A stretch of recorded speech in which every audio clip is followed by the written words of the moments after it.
হুজরাত হচ্ছে কুরআনুল কারীমের 49তম সূরা। এই সূরাটির মধ্যে আয়াত আছে 18টি, রুকু আছে 2টি। সূরাটি পবিত্র মদিনা শরীফে নাযিল হয়েছে, সুবহানাল্লাহ। সেই হিসাবে মাদানী সূরা। সূরা হুজরাতের অপর নাম হচ্ছে সূরাতুল আখলাক ওয়াল আদাব, শিষ্টাচারের সূরা, আদবের সূরা, আদব কায়দার সূরা। যেহেতু এই সূরার মধ্যে আল্লাহ সুবহানাহু ওয়া তাআলা তার বান্দাগুলিকে আদব শিক্ষা দিয়েছেন, আদব, শিষ্টাচার।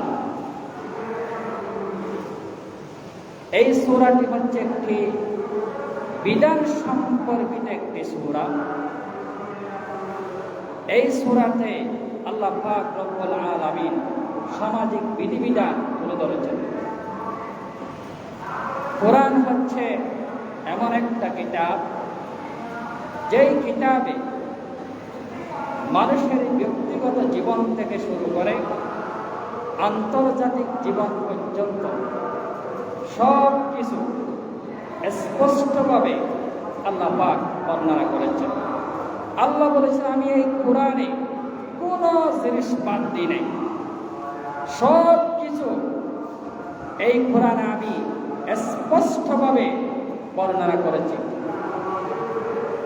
সেই হিসাবে কোরআন হচ্ছে সংবিধান। আল কোরআন দাস্তুরুনা, কোরআন হচ্ছে মানব জাতির সংবিধান।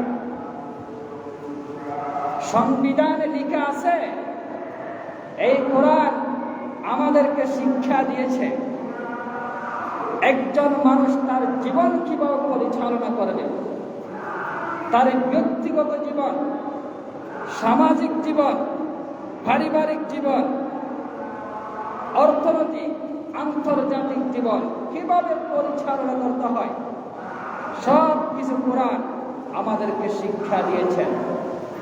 কোরআনে আছে 114টি সূরা। 114 সূরার অন্যতম সূরা হচ্ছে সূরাতুল হুজরাত। এই সূরাটি প্রতিটি মুসলমানের মা বোনদের জানা উচিত। আমি মনে করি এই সূরাটির তাফসীর না জানলেও মানুষ যেন এই সূরার অনুবাদ শিখে, অনুবাদ দেখে।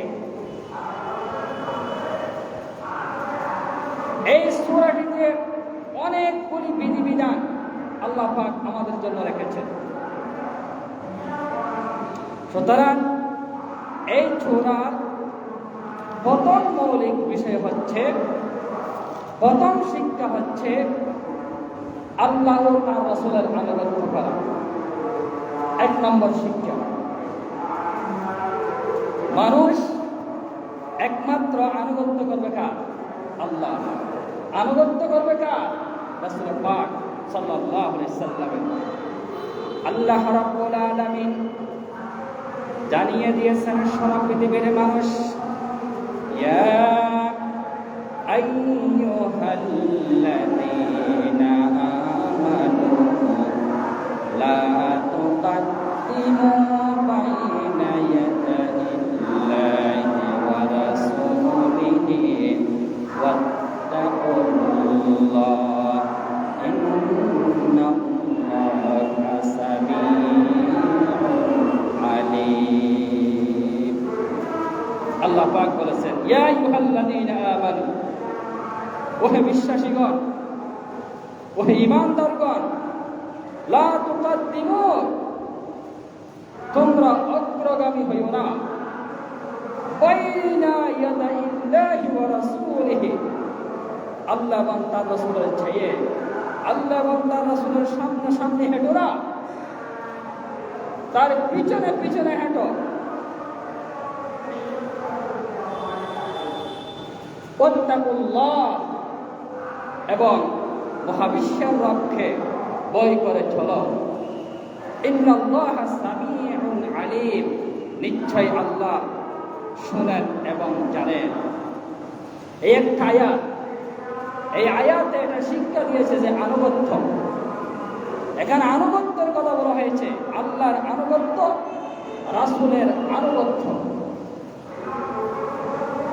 এই আনুগত্য শুধু ব্যক্তিগত জীবনও নয়, সামাজিক জীবন, রাষ্ট্রীয় জীবনে,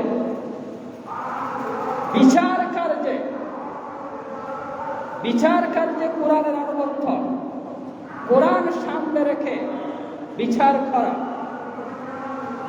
বিচার কার্যে হাদিসকে সামনে রেখে বিচার করা।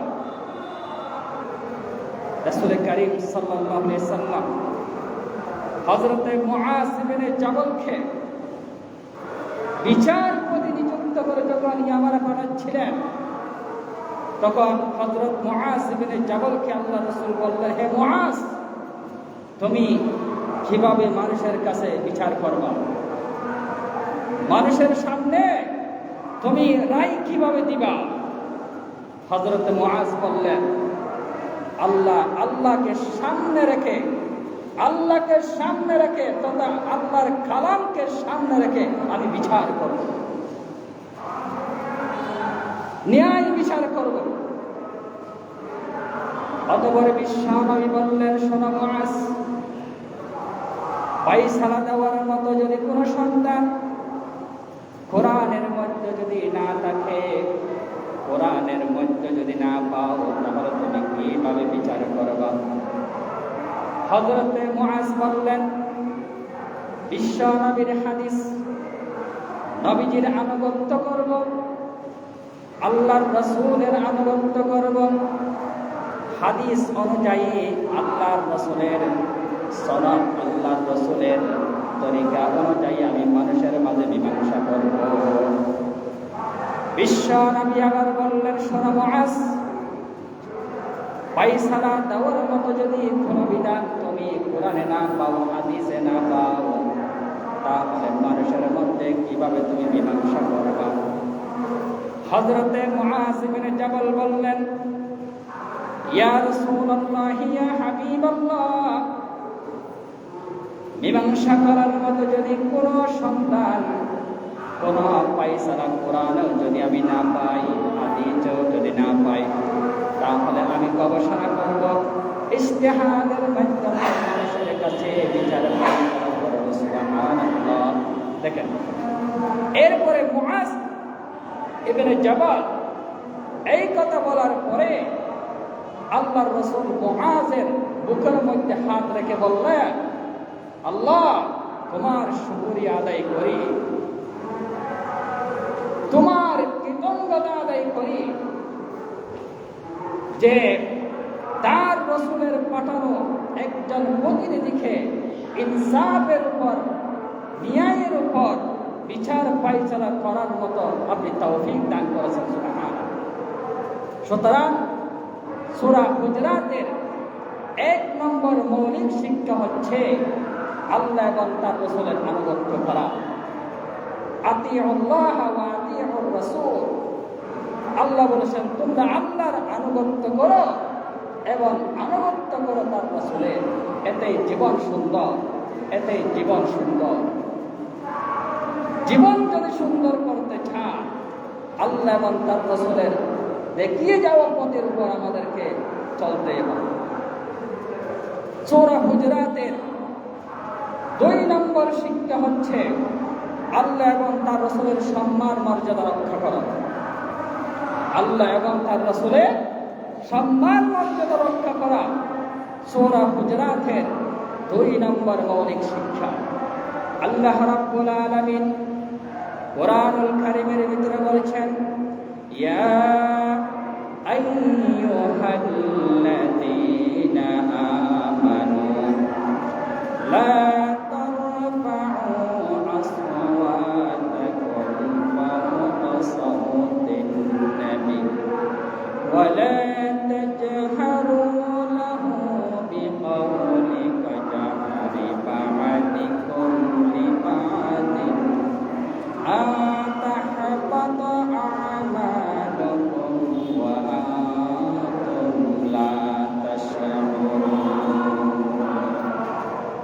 সূরা হুজুরাতের 2 নম্বর মৌলিক শিক্ষা হচ্ছে আল্লাহ এবং তার রাসূলের সম্মান মর্যাদা রক্ষা করা। আল্লাহ পাক বলেন, ইয়া আইয়ুহাল্লাযীনা আমানু, ওহে বিশ্বাসীগণ, ওহে ঈমানদারগণ, লা তারফাউ আসওয়াতাকুম ফাওকা সাওতিন নবী, তোমাদের কণ্ঠস্বর, তোমাদের আওয়াজ যেন নবীজি সাল্লাল্লাহু আলাইহি সাল্লামের আওয়াজের উপরে না হয়। তোমাদের কণ্ঠ, তোমাদের আওয়াজ যেন বিশ্বনবী মুহাম্মদ সাল্লাল্লাহু আলাইহি সাল্লামের আওয়াজের চাইতে বড় না হয়। ওয়ালা তাজহারু লাহু বিল কওল, তোমরা বড় আওয়াজে উচ্চ স্বরে তার সামনে কথা বলিও না, এটা বিয়াদবি। কাজাহরি বাদিকুম লিবা, তোমরা একে অপরে একজন আরেকজনের সাথে যেভাবে কথা বলো সেভাবে মুহাম্মদ সাল্লাল্লাহু আলাইহি সাল্লামের শানে, মুহাম্মদ সাল্লাল্লাহু আলাইহি সাল্লামের সামনে বড় আওয়াজে ভক করে তোমরা কথা বলিও না। যদি তোমরা কথা বলো, এই বিধান যদি না মানো, আনতাহবাতা আমালুকুম, আল্লাহ তোমাদের আমল বরবাদ করে দেবেন। নাউযুবিল্লাহ। ওয়া আনতুম লা তাশউরুন, তোমরা উপলব্ধি করতে পারবে না। এই আয়াত থেকে শিক্ষা কি? প্রতিটি আয়াতের পেছনে শিক্ষা আছে। এই আয়াত দ্বারা শিক্ষা হচ্ছে, যারা আমাদের সিনিয়র, যারা সমাজের মুরব্বী, পরিবারের প্রধান, তাদের সামনে, বড়জনের সামনে বড় আওয়াজে কথা বলা যাবে না। মুরব্বীদের সামনে বড় আওয়াজে কথা বলা যাবে না, এটা বিয়াদবির লক্ষণ। আজ সামাজিক অবস্থা এবং পারিবারিক অবস্থা, সামাজিক অবস্থার ফলে দেখালে দেখি আমরা যে বড় ভাই ছোট ভাইকে সম্মান স্নেহ করে না, ছোট ভাই বড় ভাইকে সম্মান করে না, সন্তান মা বাবাকে সম্মান করে না, মা বাবার সন্তানের দায়িত্ব পালন করে না,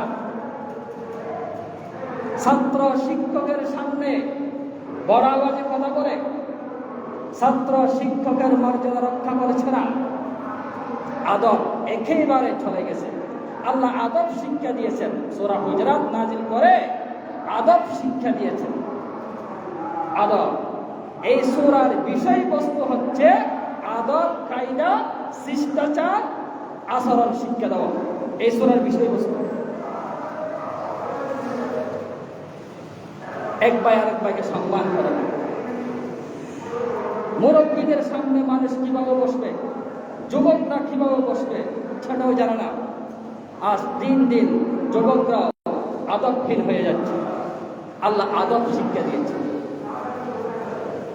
সাহাবায়ে কেরামদেরকে বলে গোটা পৃথিবীর মানুষকে আল্লাহ শিক্ষা দিয়েছে। আল্লাহ বলেছেন যে তোমরা নবীদের সামনে বড় আওয়াজে কথা বলিও না। সাহাবীদেরকে বলে মানুষকে শিক্ষা দিয়েছে বড়জনের সামনে বড় আওয়াজে বিয়াদবি ছোট কথা বলা যাবে না। সুতরাং সূরা হুজুরাতের 2 নম্বর মৌলিক শিক্ষা হচ্ছে আমরা আদব, বড়জনের সামনে, বড়জনের মজলিসে বসলে আমরা আদব রক্ষা করব। বড়দের উপরে আমরা কথা বলতে যাব না। বড়রা কি বলে সেটা কান লাগা দিয়ে শুনবো, এই শিক্ষা আল্লাহ কোরআনে দিয়েছে। সুতরাং সূরা হুজুরাতের 2 নম্বর মৌলিক শিক্ষা হচ্ছে আল্লাহ এবং তার রাসূলের সম্মান রক্ষা করা। 3 নম্বর শিক্ষা হচ্ছে সংবাদ গ্রহণে, সংবাদ গ্রহণে ও প্রসারে সতর্কতা অবলম্বন করা। এটা খুব একটা কঠিন মৌলিক বিষয়। সংবাদ গ্রহণ করা এবং সংবাদ প্রচার করার ক্ষেত্রে আমাদেরকে সতর্কতা অবলম্বন করতে হবে। আল্লাহ পাক বলেন, ইয়া আইয়ুহাল্লাযীনা আমানু ইন জাআকুম ফাসিকুম বিনাবাইন ফাতাবাyyanu আন তুসিবু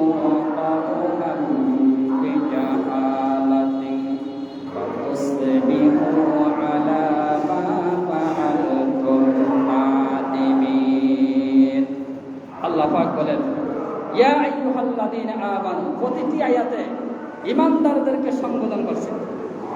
ইয়া আইয়ুহাল্লাযীনা আমানু, ওহে ঈমানদাররা, বিশ্বাসীরা, ইন জাআকুম ফাসিকুন, যদি তোমাদের কাছে কোনো ফাসিক মানুষ কোনো খবর নিয়ে আসে, কোনো সংবাদ নিয়ে আসে, বিনাবাইন সংবাদ, কোন সংবাদ যখন তোমাদের কাছে নিয়ে আসবে, ফাতাবাইয়ানু, সেই সংবাদ বিশ্বাস করার আগে তোমরা যাচাই বাছাই করো।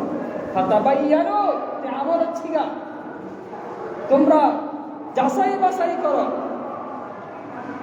আন তুসবিহু কওমান বিজাহালা, যাচাই বাছাই না করে সংবাদ যদি গ্রহণ করে, সংবাদ যদি প্রচার করে, আপনাদের অজ্ঞতার কারণে কোন সম্প্রদায়ের ক্ষতি হতে পারে। কওমান বিজাহালা, কোন সম্প্রদায়ের মানুষের ক্ষতি হতে পারে।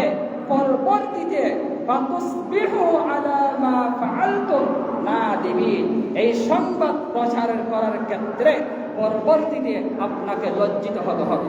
সুতরাং সংবাদ, কেউ একজন এসে আপনাকে বলছে সেনার হাতে যে একটা অ্যাক্সিডেন্ট হয়েছে, এটা সঠিক হতে পারে, আবার মিথ্যা হতে পারে। এটা একটা কজিয়া, সত্য মিথ্যার সম্ভাবনা রাখে। আপনাকে একজন বলছে যে অমুকের মেয়ে আরেকজনের সাথে পালিয়ে চলে গেছে, এটা সত্য হতে পারে, মিথ্যা হতে পারে। কেউ একজন বলছে, আপনি এই সংবাদ যাচাই বাছাই না করে বিশ্বাস করবেন না।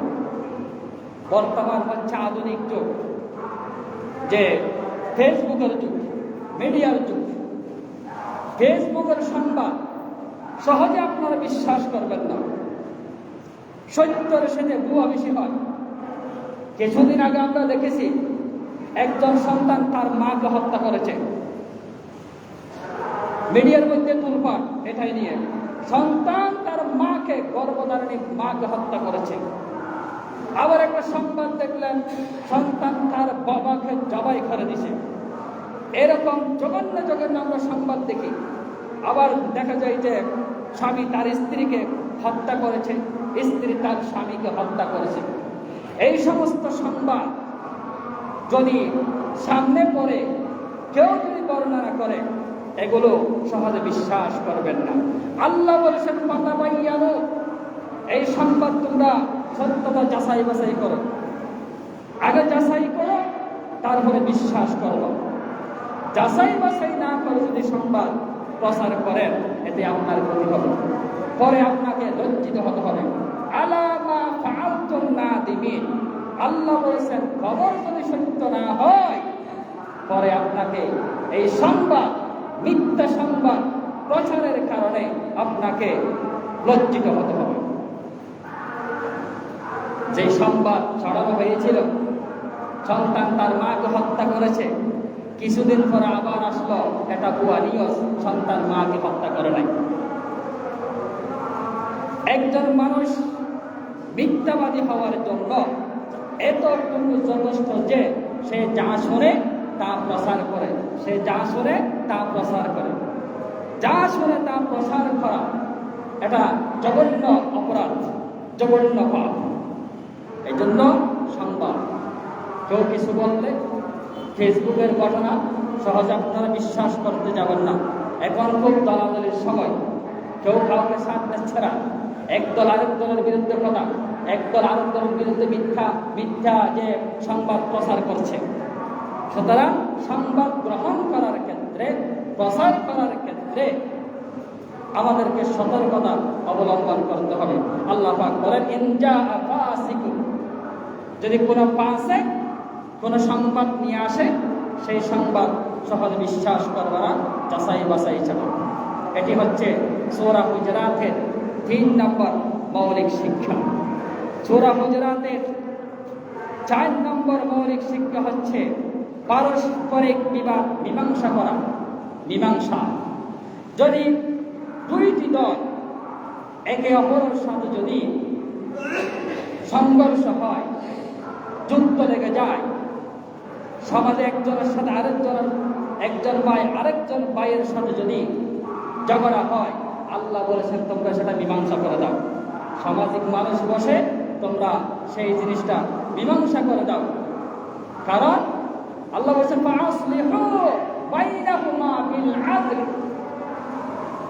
উভয়ের মাঝে ইনসাফের সাথে ওয়াকসিতু, ন্যায়ভাবে ইনসাফ ভিত্তিক তোমরা মীমাংসা করে দাও।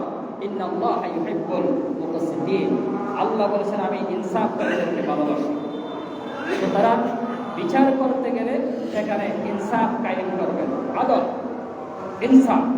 এখন তো ইনসাফ নেই, ন্যায় বিচার নেই, টাকা দিয়ে ন্যায় বিচার উঠাইয়া দেয়। আল্লাহ বলেছেন তার সে বড় জালেম কে হতে পারে যে সত্য সম্পর্কে অবগত হওয়ার পরেও মিথ্যা বিচার করে। যে বিচারক জানে লোকটা সঠিক, তারপরে তাকে বিচার রায় দেয়নি, বিপক্ষে দিয়েছে, টাকা পাওয়ার আশায়, গাড়ি পাওয়ার আশায়, বাড়ি পাওয়ার আশায়, কিছু পাওয়ার আশায়, নেতৃত্ব পাওয়ার আশায়, যে কেউ যে কোনো বিচারক যদি মিথ্যা বিচার করে, আল্লাহ পাক বলেছেন ফাউলাইকা হুমুল যালিমুন, সে জালেম। ফাউলাইকা হুমুল কাফিরুন, সে কাফের। ফাউলাইকা হুমুল ফাসিকুন, সে ফাসিক, পাপিষ্ঠ ব্যক্তি। সুতরাং সূরা হুজুরাতের 4 নম্বর মৌলিক শিক্ষা হচ্ছে যখন বিচার করবা, বিচারটা যেন ন্যায়ভাবে হয়, ইনসাফ ভিত্তিক ন্যায় বিচার করা। 5 নম্বরে সূরা হুজুরাতের 5 নম্বর শিক্ষা হচ্ছে গীবত, পরনিন্দা, পরচর্চা, দুষ্পূজা, মানুষের গোপন দোষ পূজা, এগুলো থেকে বিরত থাকতে বলেছে। একজন আরেকজনকে ঠাট্টা করা নিষেধ, কারো দোষ তালাশ করা নিষেধ, গোয়েন্দাগিরি করা নিষেধ, সমালোচনা করা নিষেধ। এটি হচ্ছে সূরা হুজুরাতের অন্যতম মৌলিক শিক্ষা। আল্লাহ পাক বলেছেন ইয়া আইয়ুহাল্লাযীনা আমানু, হে মুমিনরা, লা ইয়াসখার কওমুন মিন কওমি আসা, একদল যেন আরেক দলকে ঠাট্টা বিদ্রুপ না করে। হতে পারে আইয়াকুনু খায়রাম মিনহুম, আপনি যাকে নিয়ে ঠাট্টা করছেন, আপনি যার সমালোচনা করছেন, সে আপনার চেয়ে ভালো হতে পারে। সুতরাং একজন আরেকজনকে যেন ঠাট্টা বিদ্রুপ না করে। ইয়াসখার, সাখার, ইয়াসখারের অর্থ করা হয়েছে বিদ্রুপ করা, মানুষকে নিয়ে ঠাট্টা করা। আল্লাহ বলেছেন তোমরা মানুষকে নিয়ে ঠাট্টা করিও না, এটা জঘন্য পাপ, ক্ষমার যোগ্য অপরাধ। এরপরে বলা হয়েছে ওয়ালা নিসাউন মিন নিসাইন আসা, কোন নারী যেন কোন নারীর সমালোচনা না করে, এক নারী যেন আরেক নারীর দোষ না খুঁজে। আইয়াকুন্না খায়রাম মিনহুন্না, আল্লাহ বলেছেন হতেই পারে আপনি নারী যার সমালোচনা করছেন সে তোমার চেয়ে উত্তম হতে পারে। ওয়ালা তালমিজু আনফুসাকুম ওয়ালা তানাবাযু বিল আলকাব বিসাল ইসমুল ফুসুক বাদাল ঈমান। আয়াতের ব্যাখ্যা বিয়াব, ঈমান আনার পরে কারো নামকে বিকৃত করে রাখা জঘন্য পাপ। বিসাল ইসমুল ফুসুক বাদাল ঈমান, সবচেয়ে নিকৃষ্ট কাজ হচ্ছে কারো নাম বিকৃত করে রাখা। একজনের নাম হচ্ছে যে আব্দুল হালেক, কত সুন্দর নাম, তাকে হালিক্ষা করে ডাকা, তো অর্থই পরিবর্তন হয়ে যায়। হালেক, এটি আল্লাহর গুণবাচক একটি নাম। সবচেয়ে নিকৃষ্ট কাজ হচ্ছে ঈমান আনার পরে কারো নাম বিকৃত করে ডাকা। এটি আমাদের সমাজে বেশি, নামকে অশুদ্ধ করে ডাকা। আব্দুল মালেক, মালিক খা, আব্দুল সবুরিকা, এভাবে নামকে বিকৃত অবস্থায় রাখা। আল্লাহ বলেছেন বিসাল ইসমুল ফুসুক বাদাল ঈমান, ঈমান গ্রহণের পরে সবচেয়ে নিকৃষ্ট কাজ হচ্ছে কারো নামকে বিকৃত করে রাখা। এরপরে ওয়ালা তালমিজু আনফুসাকুম ওয়ালা তানাবাযু বিল আলকাব,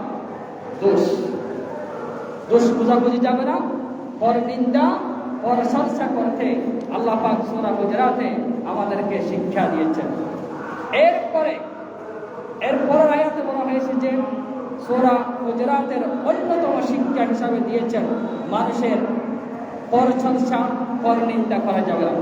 আল্লাহ পাক বলেছেন ইয়া আইয়ুহাল্লাযীনা আমানু, হে মুমিনরা, ইজতানিবু কাসীরাম মিনাজ-জান, মানুষ সম্পর্কে বেশি ধারণা করা থেকে বিরত থাকো, মানুষ নিয়ে বাজে মন্তব্য করা থেকে বিরত থাকো। আমরা হচ্ছে এমন মানুষ নিয়ে আমরা বাজে মন্তব্য করি। আল্লাহ বলেছেন মন্তব্য করা হারাম। মনে করো দুইজন মানুষ উঠানে দাঁড়িয়ে কথা বলছে, আপনি আরেক পাশে থেকে দেখে দেখে আপনি তাদেরকে নিয়ে বাজে মন্তব্য করছেন, খারাপ মন্তব্য করছেন। আপনার মন্তব্য তাদের মন্তব্যের সাথে নাও হতে পারে। এই জন্য আল্লাহ বলেছেন ইজতানিবু কাসীরাম মিনাজ-জান, অধিক ধারণা, মানুষ নিয়ে অধিক ধারণা থেকে তোমরা বেঁচে থাকো। ইন্না বা'দাদ-যান্নি ইসমুন, কেননা কিছু কিছু ধারণা গুনাহতে পরিণত হয়। এরপরে বলা হয়েছে ওয়ালা তাজাসসু, কারো গোয়েন্দাগিরি করা যাবে না, কারো গোপন কাজ বোঝা যাবে না, পরনিন্দা পরচর্চা গোপন দোষ বোঝা যাবে না। ওয়ালা ইয়াগতাব বা'দুকুম বা'দা, আল্লাহ বলেছেন কারো গীবত করা যাবে না। গীবত কি? গীবত হচ্ছে কোন ভাইয়ের অনুপস্থিতিতে তার সম্পর্কে এমন কথা বলা যা সে শুনতে অপছন্দ করে, এটাই গীবত। হাদিসে আছে আল গীবাতু আশাদ্দু মিনাজ জানা, গীবতের পাপ জানার পাপের চেয়ে মারাত্মক। গীবতের পাপ জানার চেয়ে মারাত্মক। আপনি জানা করছেন, জানা কি? বিবাহ বহির্ভূত, বিয়ের আগে যা কিছু করা হয় এগুলো হচ্ছে জানা, অবৈধ সম্পর্ক জানা। এই জানার চেয়ে মারাত্মক হচ্ছে গীবত করা। গীবত করা মানে হচ্ছে আপন মৃত ভাইয়ের বুঝতে খাওয়া। নাউযুবিল্লাহ। এই জন্য কারো সম্পর্কে না জেনে না বুঝে গীবত করা যাবে না। গীবতের উপরে আল্লাহ ক্ষমা করবেন। আপনি জানা করছেন, তওবা করছেন, আল্লাহ ক্ষমা করে দেবেন। যে ভাইয়ের আপনি গীবত করছেন সে যতক্ষণ আপনাকে ক্ষমা করে দেবে না ততক্ষণ আল্লাহ ক্ষমা করে দেবে না। সুতরাং সূরা হুজুরাতের এই মৌলিক বিষয়গুলো আমাদেরকে জানার বোঝার আল্লাহ পাক তৌফিক দান করুন। সর্বশেষ